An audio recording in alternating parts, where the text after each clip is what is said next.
Anak laki-laki itu mengambil satu roti dan akan menyembunyikan di bajunya, tetapi seorang pria menghentikannya. Pria itu tidak memarahinya, tapi ia membeli roti itu dan memberikannya. Anak itu pun segera memakannya dengan lahap. Pak Samsul menjadi iba dan membawanya ke tepi laut untuk mandi. Melihat tubuhnya yang kurus penuh memar, Pak Samsul memutuskan untuk merawat anak itu. Malam itu mereka tidur di mobilnya. Tetapi keesokan paginya, anak itu menghilang dan semua uang Pak Samsul juga dicuri.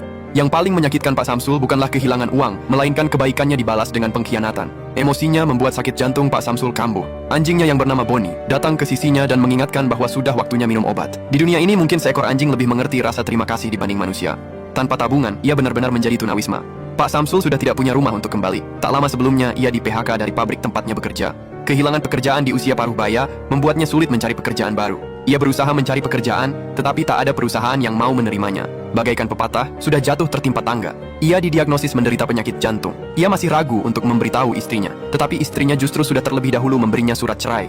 Saat itu, hatinya benar-benar hancur. Ia langsung mengemasi barang-barangnya dan membawa anjingnya pergi. Setelah anak laki-laki itu mencuri tabungannya, Pak Samsul pergi ke toko barang bekas, berharap bisa menjual barang-barang lama yang berharga baginya. Namun, pemilik toko merasa Pak Samsul menjualnya terlalu mahal, dan dengan sopan menolaknya. Saat kembali ke mobilnya, ternyata Boni sudah meringkuk kesakitan. Pak Samsul segera membawanya ke klinik hewan. Untungnya, Boni bisa diobati. Tetapi biaya pengobatan yang tinggi membuat Pak Samsul tak berdaya. Ia kembali meminta pemilik toko itu untuk membeli barangnya. Kali ini, pemilik toko setuju.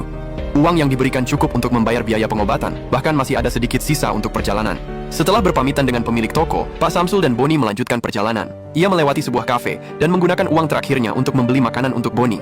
Saat berbincang dengan pemilik kafe, ia tahu bahwa orang itu juga menyukai anjing. Maka Pak Samsul memutuskan untuk menitipkan Boni kepadanya. Ia sudah tidak sanggup lagi merawat Boni. Menurutnya, ini adalah rumah yang baik. Boni tak perlu lagi berkeliaran dan kelaparan bersamanya. Pak Samsul menuliskan nama Boni di rumah anjing itu. Ia tersenyum dan mengucapkan selamat tinggal. Lalu menyerahkan talinya kepada pemilik kafe dan berjalan meninggalkannya. Namun baru saja ia menghidupkan mobil, Boni terus menggonggong dengan keras. Pak Samsul menyuruh agar Boni diam. Tetapi anjing yang biasanya patuh itu menolak tenang. Ia berjuang keras melepaskan diri dari tali dan mencoba berlari ke arahnya. Pak Samsul seketika menangis. Ia tidak tega meninggalkannya, meski uangnya sudah benar-benar habis. Sekarang bensin mobilnya pun juga habis. Ia membawa Boni berkeliling mencari makanan dan makan dari apa yang berhasil ia pungut.